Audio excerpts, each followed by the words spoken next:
For the first time in 6 years, the Call of Duty, Halo, and Battlefield stars are aligning once again. The last time we saw these games line up within the same year was 6 years ago in 2015 with Call of Duty Black Ops 3, Halo 5, and Battlefield Hardline. And the time before that, well, it was 11 years ago in 2010 with Halo Reach, Battlefield Bad Company 2, and the OG Call of Duty Black Ops.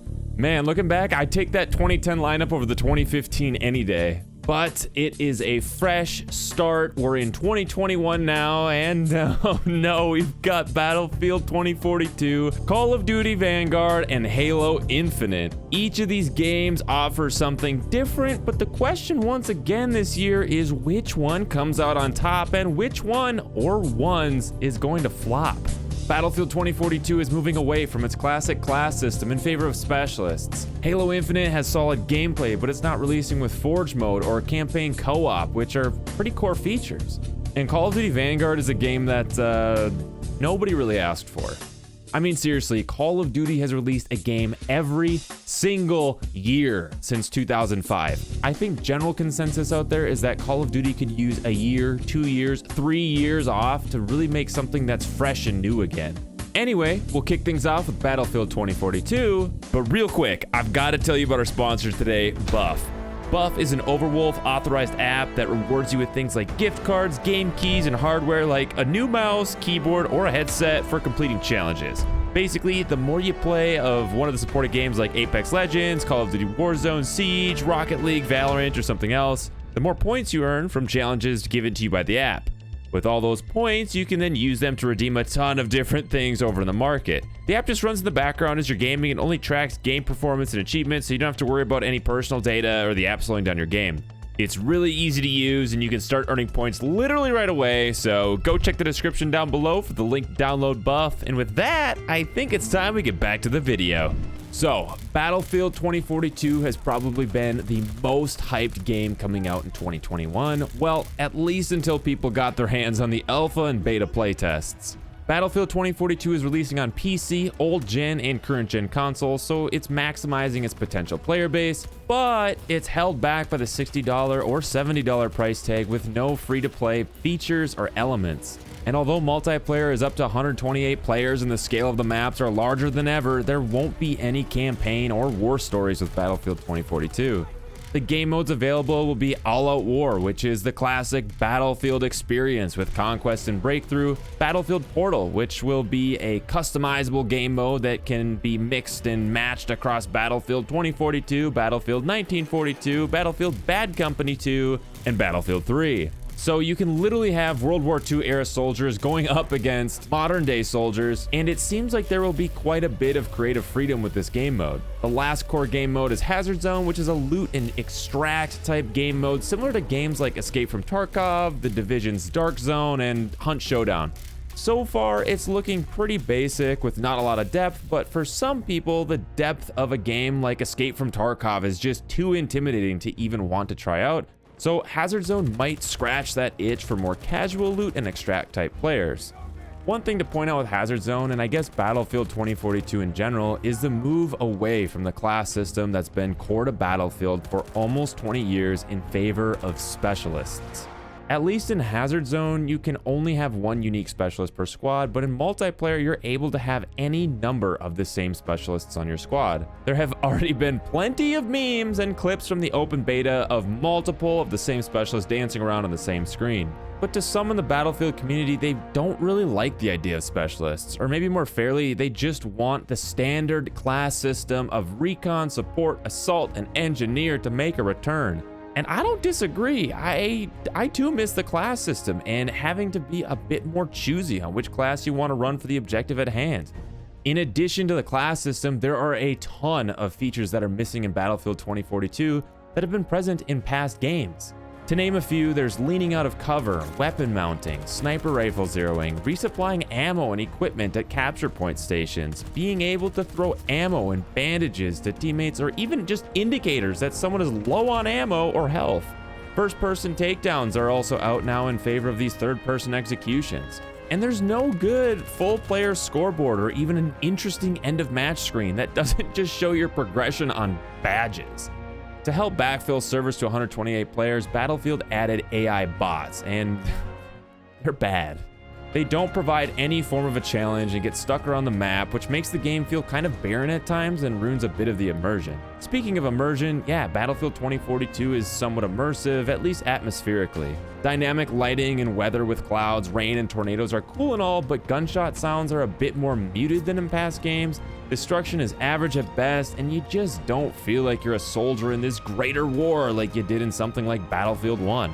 The game just has more of an arcadey feel to it than the recent games, and some people love it and others hate it. Gunplay and movement kind of go hand in hand with Battlefield 2042, and the game does play out more like Apex Legends or Call of Duty than it does more of a milsim type shooter.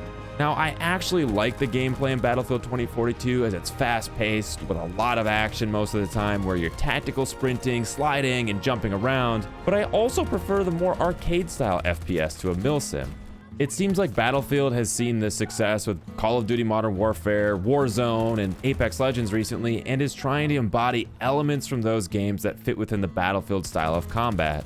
With all this said, there's rightfully been a lot of criticism with Battlefield 2042 since the open beta went live, most of which I've summarized here, but I wanted to know if the criticisms were just from Battlefield vets that didn't want to see an evolution to the Battlefield formula, so I threw out a poll on YouTube here asking what people's thoughts were after playing the beta, and this was the result.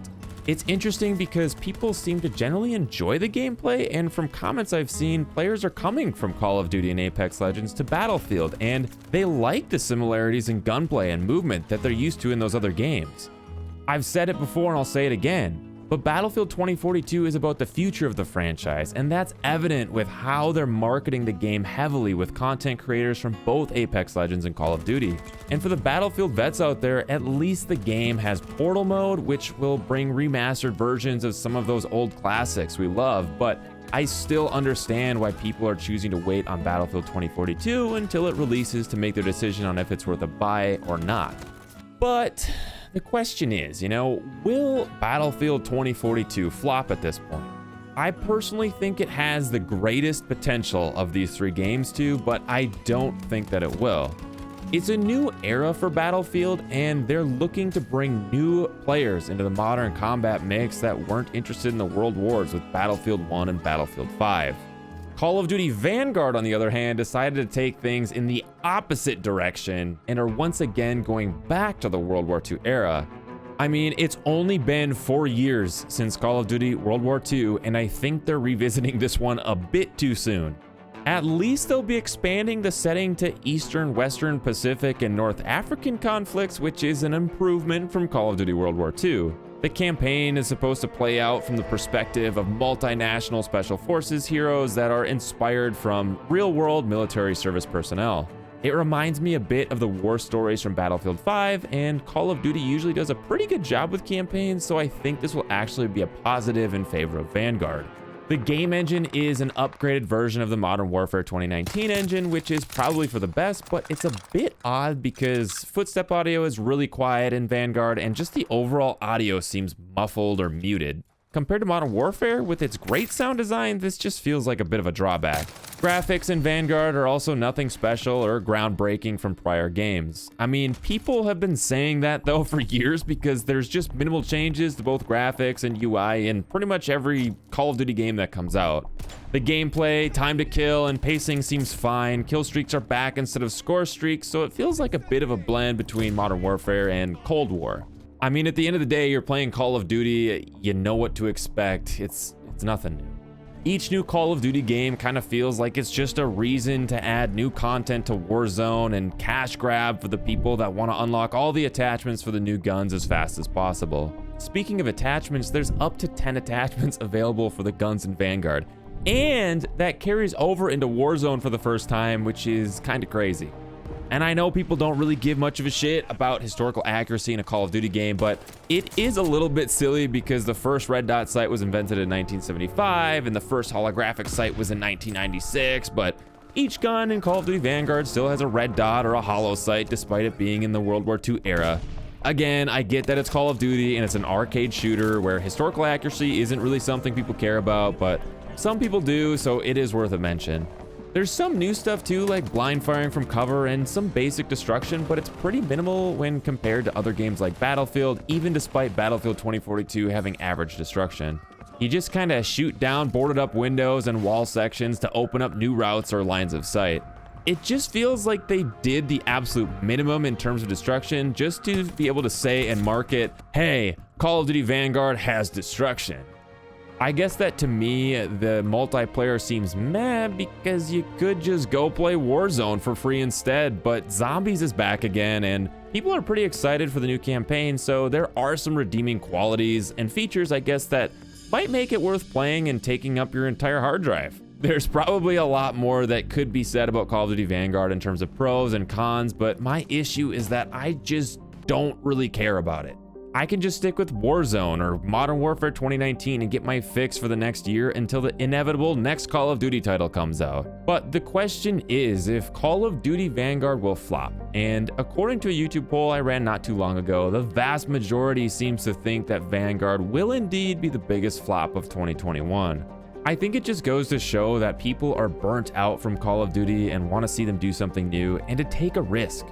It'd be nice to see Call of Duty take a year off or 3, but I just don't see that happening, with each year being a good excuse to pump Warzone with new content and encourage players to go buy another Call of Duty game. Compared to the yearly release schedules of Call of Duty, Halo took that well-needed break. The last Halo game, Halo 5, was released in 2015. Halo Infinite was originally set to release in 2020, but after some previews of the game and the perceived state just based on graphics alone made Bungie decide to delay Halo Infinite by over a year. I mean, hey, at least we got a good laugh from the low-resolution brute that the community nicknamed Craig. Fight hard, die well. But even with that extra year to work through things, Halo Infinite will not be releasing with all of its features. We made the really tough decision to delay shipping campaign co-op for launch, and we also made the tough call to delay shipping Forge past launch as well. There is going to be a delay for Forge and a delay for campaign co-op. You'll still be able to play the campaign, you just won't be able to do it with others. The thing is, Halo 3 launched with campaign, matchmaking, custom games, Forge, and theater mode for not only multiplayer but also campaign on day one. And Halo Infinite has had 6 years to get everything ready for release at this point, so it's somewhat disappointing that not everything will be ready at release. Split screen co-op is coming back though, which was a major outlash from the community when Halo 5 released, because Halo took the stance that couch co-op was a thing of the past and that online only play was the future. Surprisingly enough though, multiplayer will be free to play, which is a bit of a first for Halo, and I think this will be a massive boost to Infinite's player base. Compared to Battlefield 2042 or Call of Duty Vanguard that both will be pay to play, I think a lot of people will wait it out until December to try Halo Infinite for free before they decide to go back and purchase one of those other games. However, Halo Infinite won't be available on PlayStation, which could limit a good chunk of the potential player base. The dev team is also really responsive to the community feedback, and because they've had some extra time to work on the game and have been having players test their game for longer than a month before release, like Battlefield 2042 and Vanguard, they're able to try different things out to make sure players are getting what they want. They've even addressed the differences between the casual community and what their plans are for ranked and competitive play. For example, instead of starting with an assault rifle like you would in casual playlists, you start with a battle rifle in competitive. Grenade hit markers will be disabled along with radar, friendly fire will be turned on, and game modes will be Slayer, Capture the Flag, Strongholds, and Oddball. And weapons, grenades, and equipment around the map will be set on static spawners, so they respawn at the same location on a timer. Again, a great specific call out to those people in the Halo community that care about the competitive scene. In-game audio is crisp. You land shots, you feel the impact, and it feels satisfying to get a kill. The music in-game is also reactive, which makes the immersion just feel really good. Things like dynamic lighting from clouds passing over, small creatures, map interactions, and just the art style with the mesh of Forerunner, Covenant, and UNSC structures feels like you're really in the classic Halo universe. And with new features like the grapple shot or fusion coil tossing, people are already getting some fun clips, which adds to the overall experience even outside of playing the game. I will say that the bots in Halo Infinite, at least in my experience, weren't very good unless they were on the Spartan level difficulty, which actually felt like somewhat of a challenge, especially if there were multiple bots in the same area. They would strafe and toggle crouch while doing it, they'd use cover, retreat when low on health, and were pinpoint accurate with grenades. Now, I don't personally care much for bots in multiplayer games because I don't feel it's as rewarding when you get a kill or rack up a kill streak, but the bots aren't too bad in Infinite, honestly. Now, I've personally drifted away from the Halo series slowly since the start of Halo 4 when Bungie handed the keys over to 343. Don't get me wrong, the campaigns and storytelling were beautiful, with things like the live-action Halo Nightfall and Forward Unto Dawn, but I also felt like the multiplayer aspect of Halo has just lost its magic since Halo 3 or Halo Reach. I didn't really have those epic or fun moments playing Halo 4 and Halo 5 multiplayer like I did in the past. There was just something special about Forge and custom games that made Halo 3 always feel fresh and different, and it extended the life of the game for a long time, at least for me. Yeah, I probably have some nostalgia goggles on, I'm sure, but I just don't feel the excitement I used to feel for Halo this year. I want to love it, but I'm just not quite there yet. I guess I'm just apprehensive. Infinite looks great, it plays well, the game mechanics and new weapons are solid, and I really have enjoyed my time in each of the flights I've participated in, so I really have no reason to not be excited, so I guess I'm just cautiously optimistic at this point. Infinite feels like the best Halo multiplayer experience since Halo Reach. And out of the 3 games coming out, Battlefield 2042, Call of Duty Vanguard, and Halo Infinite, I feel like Halo has the least likely chance of being a flop, and because it has a free-to-play multiplayer, I think it really could be the revival of the Halo series.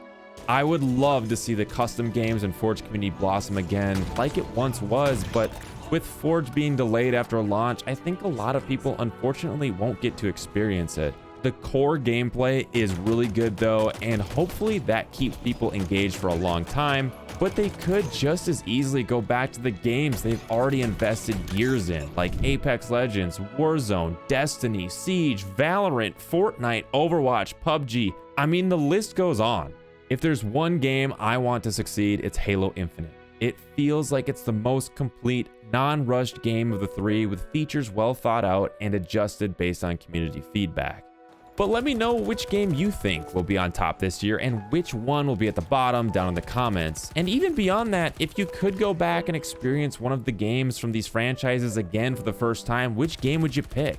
Subscribe for more videos like this, like the video if you want, and I hope to see you again in the next one.